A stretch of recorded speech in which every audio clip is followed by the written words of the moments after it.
Hello friends, नमस्कार। स्वागत है कहानियों की दुनिया में आप सभी का।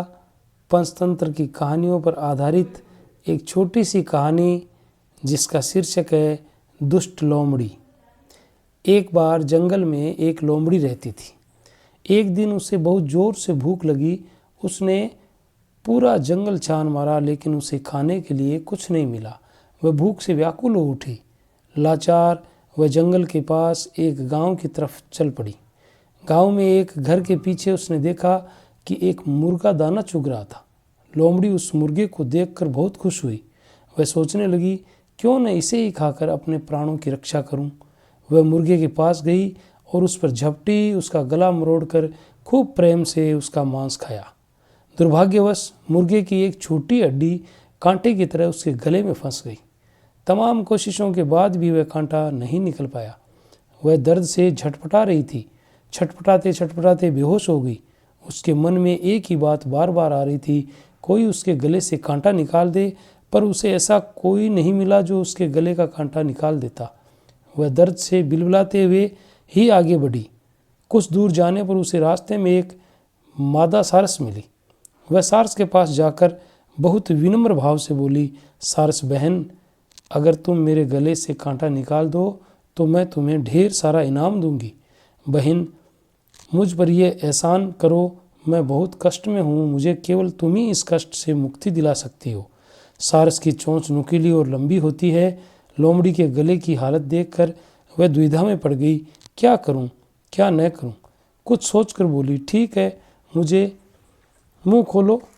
लोमड़ी ने मुंह खोला और सारस ने अपनी लंबी चोंच उसके मुंह में डाली और बहुत देर तक धीरे धीरे कांटे को हिलाती रही।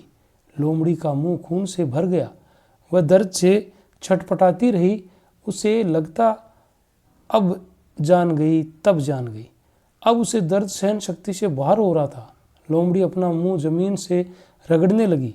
वह सारस के आगे गिड़गिड़ाने लगी, बहन, अब एक कोशिश और करो, मेरे प्राण संकट में है, अब मेरा बचना मुश्किल है। सारस को उस पर दया आ गई। वह फिर कोशिश करने लगी। अपनी चोंच से कांटे को चिमटी की तरह पकड़कर हिलाया डुलाया। इस बार थोड़े प्रयास से ही उसके कंठ से कांटा निकालने में सफल हो गई। लोमड़ी की जान में जान आ गई। अब वह उस भयंकर दर्द से मुक्त थी। उसकी आंखों में खुशी की झलक थी, चेहरे से उदासी जा चुकी थी। वह जंगल में जाने को हुई कि सारस समझ गई कि लोमड़ी भागने वाली है और वह बोली, मेरा इनाम तो देते जाओ। लोमड़ी बोली, क्या कहा? इनाम? इनाम तो तुम्हें दे दिया। सारस चकित हो गई। हैरान होते हुए उसने पूछा, कहाँ इनाम दे दिया? कब दिया इनाम? लोमड़ी बोली, अरे तुम्हारा इतना सुंदर सुकोमल कंठ और वह मेरे मुंह के अंदर था। मैं चाहती तो कट से वह चोंच उड़ा सकती थी, पर मैंने ऐसा नहीं किया क्योंकि मैं तुम्हारे किए उपकार के प्रति कृतज्ञ थी। क्या ये इनाम नहीं है? भयभीत सारस उड़ चली। रास्ते में वह सोचती जा रही थी, दुष्टों पर न करो उपकार, जो करे भला उसी पर वार। अर्थात दुष्टों पर कभी भी विश्वास नहीं करना चाहिए। तो कैसी लगी आज की ये कहानी? अगर पसंद आई हो तो लाइक, शेयर, कमेंट और सब्सक्राइबर करें। Thank you for watching. धन्यवाद।